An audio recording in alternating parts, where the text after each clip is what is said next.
दोस्तों अस्सलाम वालेकुम। आपको अपने प्रोग्राम में वेलकम करते हैं और ये प्रोग्राम फोकस करेगा साई निसार सिद्दीकी साहब जो हम में नहीं रहे, उन पे। ये जो साल है वैसे भी बड़ा शॉकिंग किस्म का है। बहुत सारे लोग जो है वो हम में नहीं रहे, उनकी ज़िंदगियाँ गई है। बहुत सारे लोग कोरोना वायरस की वजह से गए हैं। बहुत सारे लोग इसी अरसे में दूसरे इश्यूज़ की वजह से रहे। जिस तरह सिद्दीकी साहब जो है, उनकी जो डेथ है वो कार्डियक अरेस्ट की वजह से हुई। लेकिन जो सबसे बड़े नुकसानात हैं, उन नुकसान में सिद्दीकी साहब का नुकसान भी शामिल है। आई डोंट नो कि ऐसे जो है वो गैप्स जो खिला होते हैं वो कैसे पुर होते हैं। लेकिन सबसे जो बड़े बड़े शॉकिंग जो खबरें थी, उनमें एक खबर जो है वो निसार सिद्दीकी साहब की थी। और जाहिर है कि कुछ चीज़ें ऐसी होती हैं जिस सिलसिले में कोई भी ह्यूमन इंटेंशन, ह्यूमन प्लान, इंसानी कोई भी जो एक इरादा होता है तो वो शायद काम नहीं आता है। ज़िंदगी मौत है, ये सफ़र चलता है। हमारे साथ बीएस चौधरी साहब हैं। चौधरी साहब को आप सब जानते हैं। चौधरी साहब से बात करने की ज़रूरत इसलिए भी है कि एक काफ़ी अरसे से वो आरबीए सखर के बोर्ड ऑफ गवर्नर्स के मेंबर हैं और सिद्दीकी साहब के साथ क्लोजली इन्होंने काम किया है। हमारे पास वैसे तो सिंध में बहुत सारे लोग कहते हैं कि जब आप ढूंढना शुरू करते हैं कि कौन सी बड़ी कामयाबियां हैं, तो कामयाबियां जो है वो ढूंढना बड़ा मुश्किल होता है। हमारे पास काफ़ी चीज़ें हैं जिसके सिलसिले में लोग काफ़ी पैसिमिस्ट होते हैं और कहते हैं कि जितना काम होना चाहिए इतना होता नहीं, हुआ नहीं है।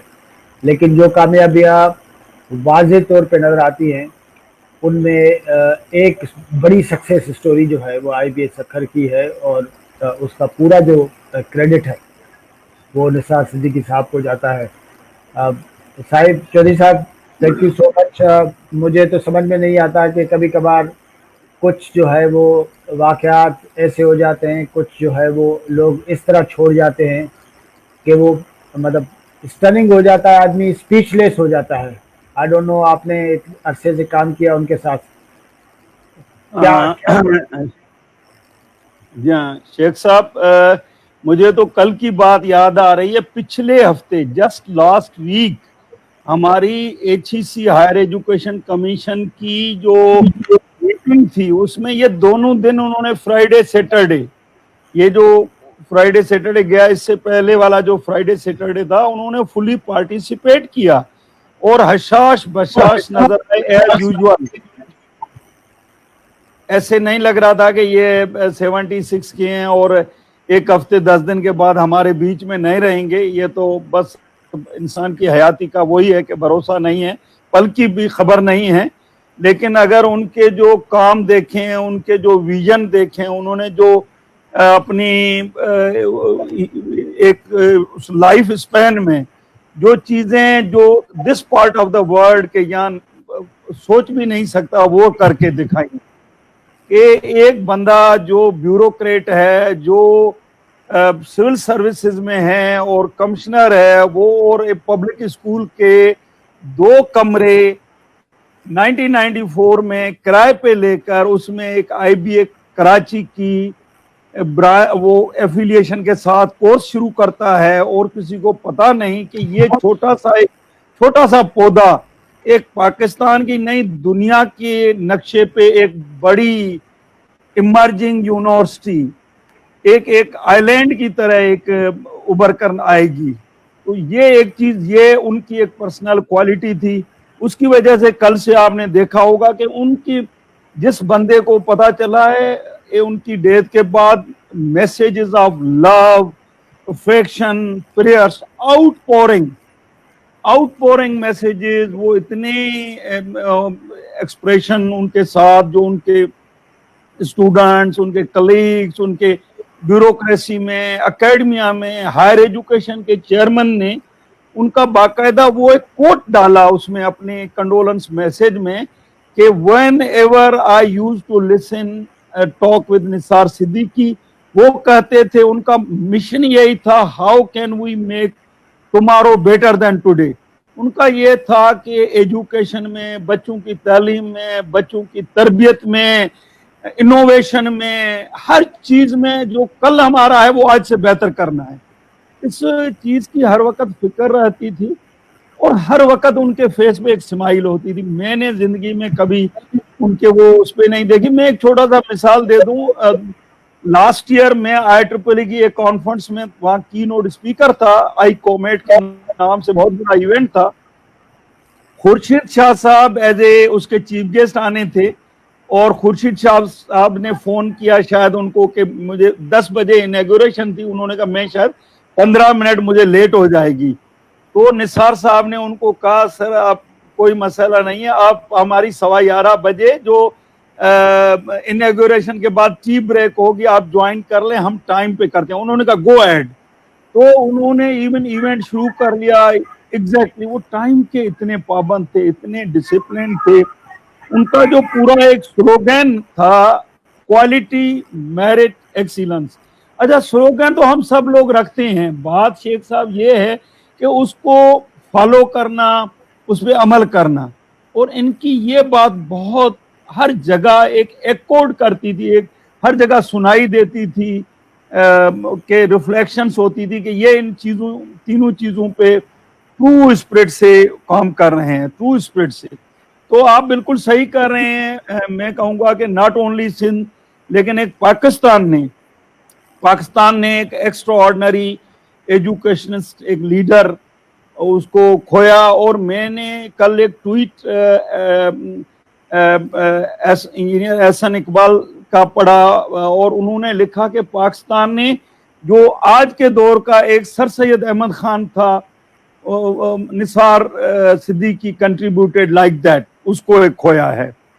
तो ये जो चीजें हैं, जो बड़ी चीज है, जो एक सखर, हम कराची की बात करते हैं, इस्लामाबाद, लाहौर की, फिर कराची आते हैं, कराची से फिर हैदराबाद जामशोरो आती हैं, लगता है ठीक है 3rd 4th largest city Hyderabad साथ है। फिर जैसे पीछे जाते हैं सखर जो बिल्कुल एक बीच में आ जाता है, तो बंदा सोच भी नहीं सकता कि वहां पे एक ऐसा इदारा क्वालिटी एजुकेशन होगा और जहां 70% स्टूडेंट्स, 70% वो जो है स्कॉलरशिप पे पढ़ रहे होंगे बच्चे। तो ये एक जो है वो अंडर प्रिविलेज, जिन बेचारों को कोई चांस नहीं मिलता था, वो बच्चे वहां पढ़ते थे। और अब मैं उनकी लाइफ का थोड़ा सा जो मुझे पता है मैं बताऊंगा कि उनकी पैदाइश पिरियालो में डिस्ट्रिक्ट खैरपुर में हुई और उन्होंने एक full time master Sindh university से इकोनॉमिक्स में की। अच्छा, उसके बाद वो एक स्कूल टीचर बने। मजे बहुत कम लोगों को पता होगा कि he started his career as a school teacher. 10 साल तक वो स्कूल में मैथमेटिक्स, इंग्लिश और इस तरह के सब्जेक्ट पढ़ाते रहे। फिर उनको दोबारा ख्याल आया कि मैं एक और मास्टर्स करूं। उन्होंने यूनिवर्सिटी ऑफ सिंध से एजुकेशन में मास्टर्स की, जो 2nd मास्टर्स थी और विद अ गोल्ड मेडलिस्ट। और उसके बाद ये तो बहुत ज्यादा लोगों को पता है कि वो उन्होंने civil services competition exam pass किया और टॉप लेवल की मैनेजमेंट कैरियर से स्टार्ट किया। वो कई डिस्ट्रिक्ट के डिप्टी कमिश्नर बने। हमारे इवन थरपारकर एक सिंगल होता था पूरा, जिससे आज 3 अजला निकले हैं। तो थरपारकर हेडक्वार्टर मिरपुर खास था, उसके DC 80-85 में थे। कई सिचुएशन होती थी थर में और उनको उन्होंने कैसे हैंडल किया, हम तो बाद में अपने पेरेंट्स से, उनसे वो उनकी मिसालें सुनते थे। एक मिसाल उनकी ये थी कि एक दफा उनको पता चला कि कोई थर में गंदम गई थी और वहां कोई पटवारी ने क्या किया, वो गंदम लोगों को देने के बजाय ऊंटों पे डालकर कहीं और बेच रहा था। इनको पता चला कोई वहां से, ये वो जीप होती थी उसमें निकले, कोई 16 घंटे के बाद पहुंचे और कोई रात को 3 बजे वो देखा ऊंटों पे वो लाद रहे थे गंदम को भेजने के लिए। इन्होंने उधर ही बताया कि वो डंडा मैंने उठाया और उस पटवारी को, उसको जो है वो तपेदार जो कहते हैं, उसको बीटना शुरू किया, ये तुम क्या कर रहे हो। तो ये इस टाइप के, वो किसी चीज का ख्याल नहीं करते थे और पहुंच जाते थे कि गरीब लोगों का जो इमानत है उसमें कोई खयानत नहीं करे। तो इनका जो कैरियर था सिविल सर्विसेज में, वो उसको हम फ्लाइंग कलर कैरियर कह सकते हैं, क्योंकि ये कमिश्नर सखर बड़े पॉपुलर कमिश्नर बने, उसके बाद ये होम सेक्रेटरी भी बने। और मैं कहूंगा कि जो आईबीए सखर का जो कामयाबी का जो एक राज है कि वो साइट के जो एमडी बने, उसमें इन्होंने बड़ी बड़ी ऑर्गेनाइजेशन सीमेंट, फिलिप्स या जो भी बड़ी बड़ी जो इंडस्ट्री थी उनके साथ एक बहुत अच्छा लिंक डेवलप किया। क्योंकि ये वैसे भी इन्होंने इन्होंने 1987 में ये बॉस्टन यूनिवर्सिटी चले गए। मैं तो इत्तेफाक से 2016 में गया था बॉस्टन में, और मैंने देखा 50,000 स्टूडेंट उस यूनिवर्सिटी में पढ़ रहे हैं, और ये मैसाचुसेट्स में है। वहां से इन्होंने एमबीए किया मेजर फाइनेंस में, और वहां की भी वो इनको डीन्स का जो अवार्ड है और ये सारे अवार्ड मिले। और वापस आते ही इन्होंने कहा जो वहां का मेरा टैलेंट है वो ब्यूरोक्रेसी में तो मैं कर रहा हूं, लेकिन इन्होंने कराची आईबीए जो अपना एक नाम रखती है उसमें इन्होंने अपनी टीचिंग शुरू कर दी। और जब ये सखर में कमिश्नर बने तो जैसे मैंने स्टार्ट में जिक्र किया कि 1994 में इन्होंने 2 कमरे किराए पे लेकर आईबीए कराची के साथ एफिलिएशन करके इन्होंने इदारा शुरू कर दिया। और 2004 में इन्होंने बिल्डिंगें बनना शुरू हो गई, सिंध गवर्नमेंट ने फंडिंग देना शुरू की बिकॉज ऑफ ऑल क्रेडिबिलिटी और जो उनकी एक क्वालिटी मेरिट जिसकी बात हम ऑलरेडी कर चुके हैं। और 2006 में ये खुद डिग्री अवार्डिंग इंस्टीट्यूट बन गया, फुल फ्लेज डिग्री अवार्डिंग। इसके अपने कन्वोकेशन होने लगे, अपनी सेरेमनी होने लगी, और ये इंटरनेशनल मैप पे जो दुनिया की 20-22 इंटरनेशनल यूनिवर्सिटीज थी उनके साथ एमओयू साइनिंग हो गई, एक्सचेंज प्रोग्राम शुरू हो गए। तो और 2017 में इन्होंने इसको फुल यूनिवर्सिटी का दर्जा मिला और ये उसके फाउंडिंग वाइस चांसलर बने। तो 17 के बाद तो हालांकि इनको टाइम तो कम मिला, लेकिन उस टाइम में भी बहुत ज्यादा ग्रोथ हुई।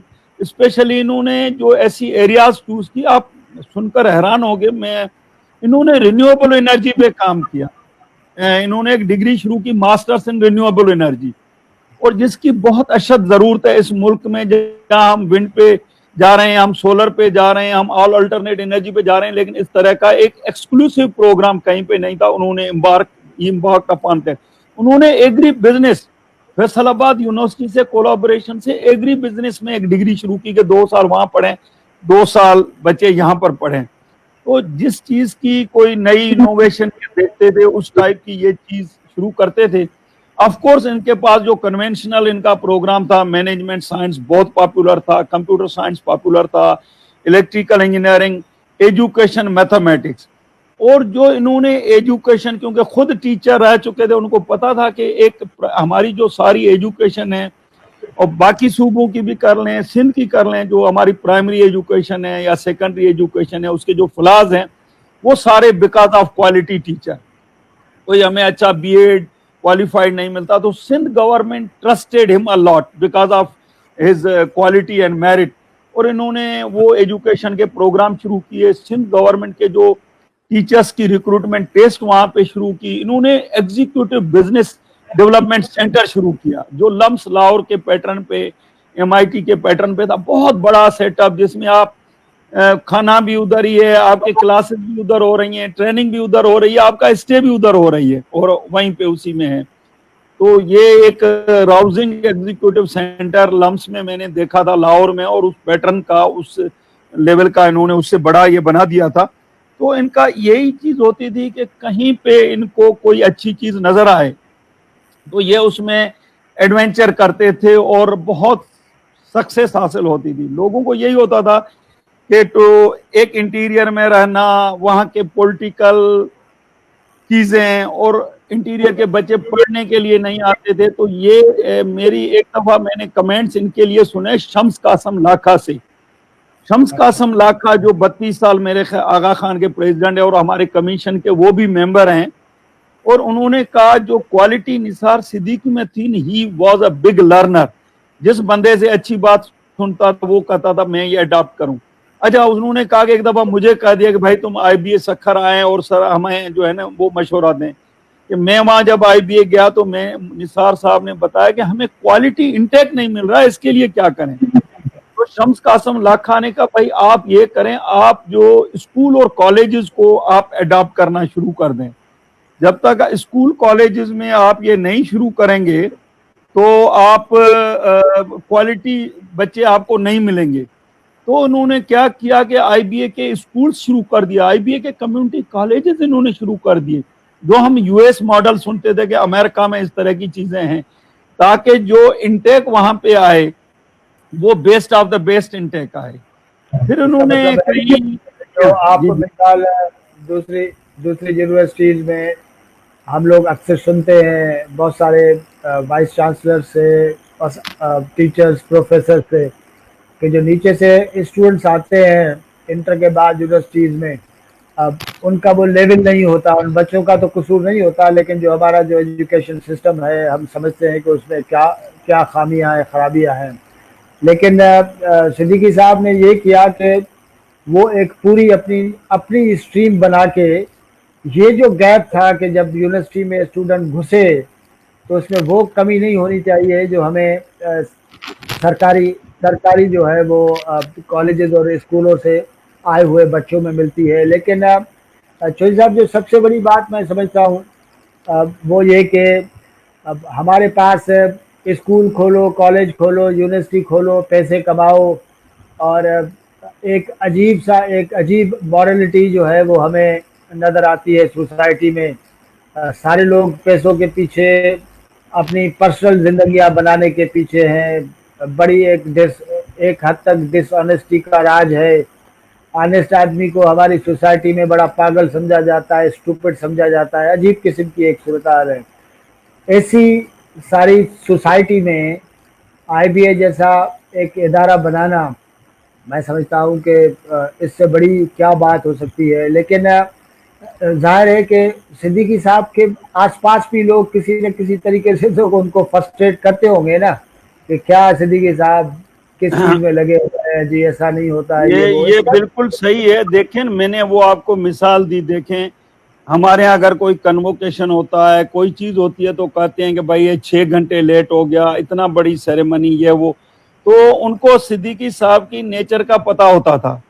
ये अभी मैं हैरान हूं, मैं आज सुबह ही एक वेबसाइट देख रहा था फैब लैब इनकी, उस पर मैं थोड़ा सा बाद में आपको बताऊंगा। तो मैंने देखा कि इवन इन्होंने जो रिलीजियस स्कॉलर हैं बड़े बड़े, उनको भी बुलाया हुआ है कि उनकी विजिट के फोटो मैंने देखे कि ये चीजें देखें हम क्या क्या कर रहे हैं।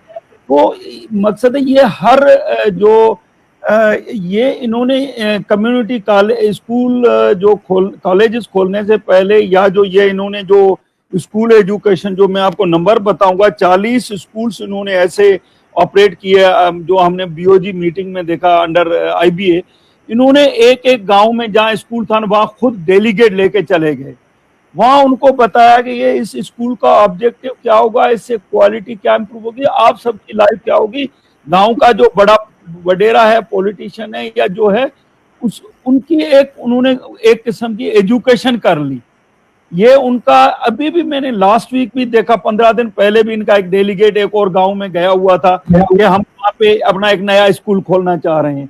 तो ये सबको एतमाद में लेते थे और ये इनकी क्वालिटी थी। और मैं कहता हूँ कि जब हर बंदे को पता चले ना, जैसे आपने खुद जिक्र किया है कि आप ऑनेस्ट हैं, आप डेडिकेटेड हैं, आप कमिटेड हैं, आप जो कुछ भी कर रहे हैं सोसाइटी के अच्छे के लिए कर रहे हैं, कम्युनिटी के अच्छे के लिए कर रहे हैं, नेशन के अच्छे के लिए कर रहे हैं, मेरे ख्याल में आपको अल्लाह ताला की तरफ से भी सपोर्ट मिलेगी और हर तरफ से, गवर्नमेंट से, ऑर्गेनाइजेशन से, इंडस्ट्री से, हर तरह से सपोर्ट मिलेगी।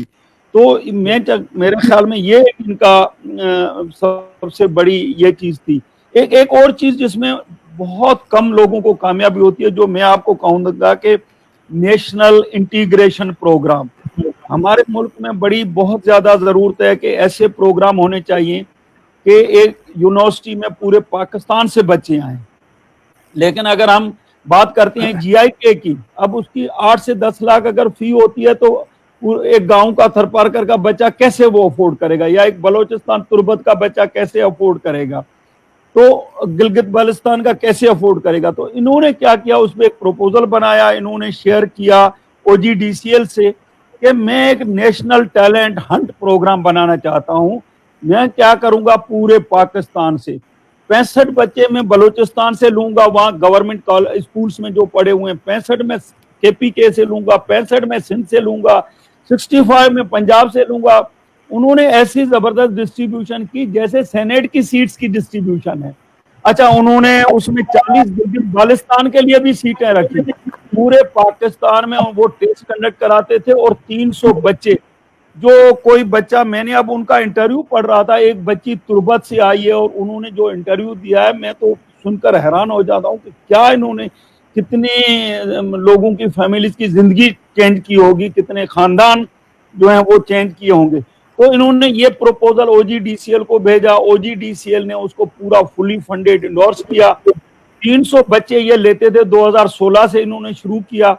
अच्छा, उन बच्चों को ये पूरा एक सेमेस्टर अपनी रिहाइश देते थे, खाना पीना खर्चा स्टाइपेंड हर चीज, और उनकी जो इंग्लिश, मैथमेटिक्स और उनके जो कंप्यूटर एजुकेशन है उसमें उनको बहुत टॉप लेवल के जो टीचर है वो पढ़ाते थे। और रात को 12-12 बजे तक क्लासेस होती थी। और मैंने एक दफा खुद विजिट किया, सुबह 5 बजे जब अमेरिका में शाम हो रही थी तो वहां के एक प्रोफेसर का लेक्चर, वो उस वक्त वीडियो कॉन्फ्रेंसिंग जो आजकल आम हो रही है, उन्होंने 10 साल पहले वो दिखाया, 10 साल पहले वो लेक्चर हो रहा था। अच्छा, तो उस नेशनल जो टैलेंट हंट प्रोग्राम है उससे ये हुआ कि पूरे पाकिस्तान के बच्चे आए, आपस में मिल घुल कर रहने लगे, एक पूरा एक गुलदस्ता बन गया उनका एक किस्म का। और उसके बाद आप देखें, नेशनल हार्मनी, लर्निंग, आप कई चीजें सीखते हैं। अच्छा, उसके बाद उन्होंने क्या किया, 6 महीने के बाद एक टेस्ट लेते थे उन बच्चों की, उसमें से 100 जो बेस्ट ऑफ द बेस्ट हैं उनको एडमिशन देते थे और उनको सपोर्ट करते हैं ताकि बाकी भी ग्रूमिंग हो जाए, लेकिन उसमें से बेस्ट ऑफ द बेस्ट आए। तो जब आप क्लास में जाते हैं, इतने अच्छे बच्चे मिलते हैं, तो टीचर भी फील करता है कि मेरे पास सारे जो बच्चे हैं वो बहुत अच्छे हैं। मैंने खुद आर्टिकल भी लिखा था, इंजीनियरिंग रिव्यू में पब्लिश हुआ कि हम अपनी एजुकेशन कैसे इंप्रूव करें, जो हमारे कॉलेज स्कूल की लेवल पे कमी आ रही है ना, हमारे यहाँ बहुत इस चीज की अशद जरूरत है कि हम एक 0 सेमेस्टर करें 2-2.5 महीने का समर में। अल्लाह करे ये कोविड खत्म हो तो अगर उस लेवल पे सारे बच्चे 8, 9, 10, 1 to 10 स्केल पे अगर 8, 9, 10 पे आ जाएंगे तो टीचर को आसानी होगी, हमारी क्वालिटी होगी। अच्छा, तो सब लास्टली मैं ये चाहूँगा कि सिद्दीकी साहब अपना तो रोल जिस डायनामिक तरीके से पूरा कर गए, ज़ाहिर है ज़िंदगी आपको कितना मौका देती है वो तो हमें कुछ पता नहीं होता, कोई भी दिन आखिरी दिन हो सकता है। अब IBA सक्खर में जो वो टीम जो पीछे छोड़ के गए हैं उसको आप अच्छे तरीके से जानते हैं, कितनी कैपेबल है, किस तरह आगे चलाएगी, थोड़ा सा ब्रीफली हमें वो भी बता दें। मैं जब इनके सिलेक्शन बोर्ड वगैरह में जाता था तो मैं देखता था कि उनकी जो सिलेक्शन होती थी ना, वो इतनी अच्छी सिलेक्शन, उसके बाद उन टीचर्स की ट्रेनिंग, तो मैं समझ रहा हूँ कि जो वहाँ पे टीम है वो बहुत कॉम्पिटेंट टीचर्स, वो इतने ग्रूम हो चुके हैं। और बिल्कुल एक किस्म की एक रूल होता है इनर्शिया, कि किसी चीज को आप पुश कर दें, एक स्पीड उसने पकड़ लिया, वो फिर अपनी इनर्शिया से वो चलेगी। वो एक जगह पे एक लेवल उसकी जनरेट हो चुकी है, लोग बिल्कुल फुली ट्रेंड है, कॉम्पिटेंट है। ऑफ कोर्स एक लीडर का जो वैक्यूम है उसकी एक अपनी इंपॉर्टेंस होती है, लीडरशिप का एक रोल, तो क्योंकि वो सारा उसको इंटीग्रेशन जो है वो लीडर करता है। तो ऑफ कोर्स टीम तो कैपेबल है। अब निसार साहब का तो एक वैक्यूम है, जैसे हमने सब कह रहे हैं, फिल होना बड़ा मुश्किल होगा, लेकिन कॉम्पिटेंट लोग हैं, अगर उनको एक अच्छा लीडर मिल जाएगा तो मेरे ख्याल में ये सस्टेनेबिलिटी रहेगी और आगे की तरफ बढ़ेगा। सही सोहेल साहब, थैंक यू सो मच, बड़ी मेहरबानी, आपने हमारे साथ शेयर किया जो कुछ था सिद्दीकी साहब के सिलसिले में। ये बहुत ही जैसे कहा जाए कि टिप ऑफ द आइसबर्ग है। हम कोशिश करेंगे कि बहुत सारे और हमारे एक्सपर्ट्स, असातिज़ा जिन्होंने सिद्दीकी साहब के साथ क्लोजली काम किया, न सिर्फ सिद्दीकी साहब के मुख्तलिफ एस्पेक्ट्स पर्सनालिटी के, उनके लीडरशिप के सामने आनी चाहिए, और साथ साथ ये है कि बहुत सारी चीज़ें ऐसी हैं कि 4 चीज़ें अगर चौधरी साहब ने क्लोजली देखी हैं, तो बहुत सारी ऐसी चीज़ें होंगी जो हमारे और दोस्तों ने, हमारे सीनियर जो असातिज़ा हैं या जो एक्सपर्ट्स हैं, उन्होंने देखी होंगी। ये सिलसिला जारी रहेगा। इस सिलसिले में हम इजाज़त चाहते हैं, और ज़ाहिर है कि जो लॉस है सिद्दीकी साहब की फैमिली का, एग्जैक्टली। उसको हम लोग फील कर सकते हैं, लेकिन जो असल शौक है, जो बर्दाश्त किया है, जो सारा सब कुछ, वो ज़ाहिर है कि जो ख़ानदान है उसने किया। हम और हमारे देखने वालों की तरफ से हम दिली ताज़ियत का इजहार करते हैं, और दुआ करते हैं अल्लाह से कि उनकी मग़फ़िरत हो। चौधरी साहब, थैंक यू सो मच, आपकी बड़ी मेहरबानी।